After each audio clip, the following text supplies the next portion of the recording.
کیا انہیں ہر رمضان میں حافظ قرآن کی حیثیت سے ہر مسجد میں بلایا جاتا ہے اور انتخاب کر کے وہ حافظ قرآن کہتا ہے امریکہ کو اور تمام بڑی بڑی یونیورسٹی چلانے والوں کو چیلنج کرتا ہے، سن لے تم نے بڑی بڑی یونیورسٹی کھولا، بڑے بڑے اسکالر پیدا کیے، بڑے بڑے نام و نمود والے بہت بڑے بڑے لمبے کاف پہننے والوں کو تو نے پیدا کیا، مگر تیرے اندر کوئی جرأت نہیں ہے کہ کسی ایک چیپٹر یا کسی ایک کتاب کو وہ زبانی سنا دے۔ مگر اسلام کا ایک چھوٹا سا بچہ جس نے اپنے قرآن سینے میں الحمد سے لے کر والناس کے سین تک یاد کیا ہے، تو مرتے دم تک قرآن کو سنانے کی صلاحیت استطاعت رکھتا ہے۔ ساری دنیا والوں کو یہ اسلام کا بچہ مدرسہ کریمیہ کے فارغین، مدارس اہل سنت کے فارغین ٹکے کے چوٹ پر جواب دیتے ہیں، کل بھی قرآن محفوظ تھا، آج بھی قرآن محفوظ ہے اور صبح قیامت تک قرآن محفوظ رہے گا، اس لیے کہ یہی ہے آرزو کہ تعلیم قرآن ہو جائے، ہر پرچم سے اونچا پرچم اسلام ہو جائے۔ سبحان اللہ سبحان اللہ ماشاء اللہ۔ آج اہل سنت کا جلسہ ہوتا ہے الحمدللہ، لوگ کہتے ہیں کیا سیکھ کے گیا، کیا سیکھا؟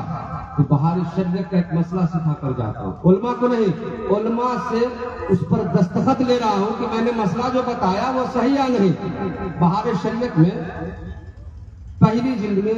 بدر الطریقہ علامہ صدر الشریعہ مفتی امجد علی علیہ رحمہ نے لکھا ہے، ہر مومن پر فرض عین ہے کہ وہ تین چیزیں صحیح یاد کر لیں۔ نوجوان سنیں، چچا سنیں، سب سنیں، ورنہ عمر ہو جاتی ہے اور نماز کا طریقہ نہیں۔ لیکن میں تین چیزیں یہ بتا کر جا رہا ہوں، وقت کی قلت دامنگیر ہے۔ ایک انسان کم سے کم صحیح طور پہ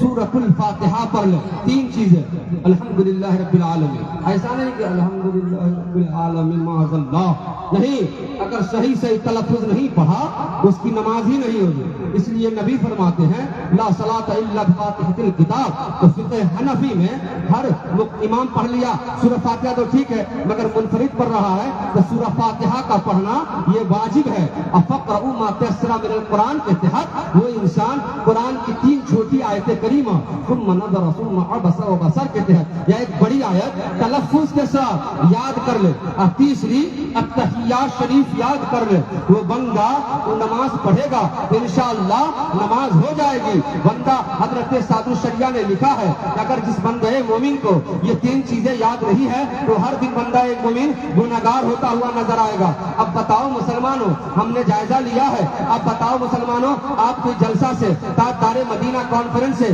کتنے سبق ملے ہیں؟ 3 سبق۔ اگر آپ کو سورۃ الفاتحہ یاد نہیں ہے، اپنے امام کو پکڑے، خطیب کے پاس جائیں، امام کے پاس جائیں، قاری اہل سنت کے پاس جائیں، امام صاحب میں نے موبائل چلانا سیکھ لیا ہے، میں نے یوٹیوب چلانا سیکھ لیا ہے، میں نے یوٹیوب چلانا سیکھ لیا ہے، میں ٹویٹر پہ کام کرتا ہوں، میں دنیا کے کالج کو پڑھاتا ہوں، ہر اسٹوڈنٹ کو پڑھاتا ہوں، فزکس میں ماہر ہوں، کیمسٹری میں ماہر ہوں، بایو میں ماہر ہوں، موٹر میں ماہر ہوں، میتھمیٹکس میں ماہر ہوں، دنیا کے تمام علوم و فنون میں ماہر ہوں، مگر سورۃ الفاتحہ نہیں ہے تو افسوس ہے ان نوجوانوں پر۔ جلسہ سننے کے بعد تم تہیا کر لو، آنے والا مقدس مہینہ رمضان کا آ رہا ہے جس میں ہر انسان نماز پڑھتا ہے، کم و بیش کم سے کم قرآن کی تلاوت کرتا ہے، تو آپ کی تلاوت بھی صحیح ہو جائے، التحیات بھی یاد ہو جائے اور آپ کو سورہ مبارکہ بھی یاد ہو جائے، تاکہ اللہ کے حضور جاؤ تو آپ کا سجدہ بھی قبول ہو، آپ کی نمازیں بھی قبول ہو۔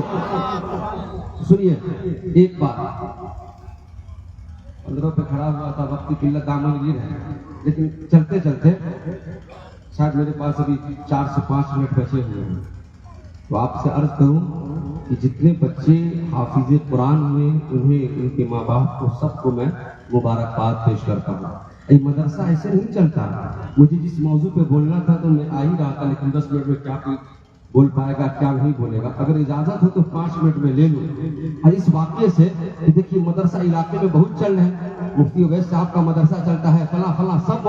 مدرسہ چلا رہے ہیں، اور سب کو مال کی ضرورت پڑتی ہے نا، اتنا بڑا امیر ہے اس بھارت میں، خاص کر مدھوبنی میں، مدرسہ والا رسید لے کے جاتا ہے تو غائب ہو جاتے ہیں، ان کا ایسا لگتا ہے مدرسہ والا آیا ہے تو چندہ لینے آیا ہے نا، مگر سنیے نبی فرماتے ہیں اگر جس نے مال کی زکات نہیں نکالا تو اس کا مال کل قیامت کے روز سانپ اور اژدہے بن کے اسے ڈسے گا۔ لیکن ایک بات یہ تاریخ کی روشنی میں سناتا ہوں، جس نے مال دے دیا اللہ تعالیٰ اس کی زندگی بھی بڑھا دیتا ہے، مال بھی بڑھا دیتا ہے۔ مصر کا ایک امیر ترین شخصیت ہے، اچانک اس کے پیٹ میں درد ہوا، مصر قاہرہ کا ایک شہر بڑے ہاسپٹل میں گیا، علاج و معالجہ کروایا کہ میرا علاج ہو جائے، چیک اپ ہو جائے، سارے ڈاکٹروں کی ٹیم آ گئی، آنے کے بعد کہا آپ کو بڑی بیماری ہے، اس کا علاج مصر میں نہیں ہے، قاہرہ شہر میں نہیں ہے، کہاں علاج کراؤں؟ کہا یورپ جاؤ، یورپ بڑے شہر جہاں یورپ باقی طاقتوں کا لوہا منوا چکا ہے، اب وہاں جانے کے بعد کہا ایسا کہا میں اس بڑے بڑے ڈاکٹروں کو بلایا، اپنا چیک اپ کرایا، یورپ کے ڈاکٹر بیٹھ گئے، سارے لوگ آ گئے، سارجن آ گئے، میڈیسن ڈپارٹ کے سارے لوگ آ گئے،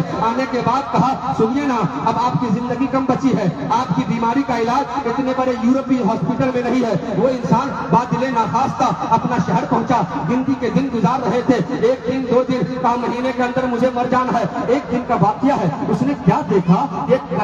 کسائی کی دکان کے پاس ایک نقاب پوش خاتون ہے اور چھوٹے چھوٹے گوشت کے ٹکڑے جو کسائی چھری کے ذریعے سے باہر پھینک دیتا ہے، وہ نقاب پوش خاتون وہ انسان گوشت کے ٹکڑے اٹھا کر اپنی ہتھیلی میں جمع کر رہی ہے، اور جمع کرنے کے بعد وہ لے جانا چاہتی ہے۔ وہ امیر ترین شخص قریب گیا اور جانے کے بعد کہا بہن آخر کیا بات ہے، یہ گوشت کے ٹکڑے کیوں اٹھا رہی ہو، گوشت پڑا ہے دکان میں، اٹھا خرید کیوں نہیں لیتی؟ اس بہن نے کہا میرے بھائی میرے پاس اتنے مال نہیں ہے کہ میں خرید سکوں۔ کہا معاملہ کیا ہے؟ کہا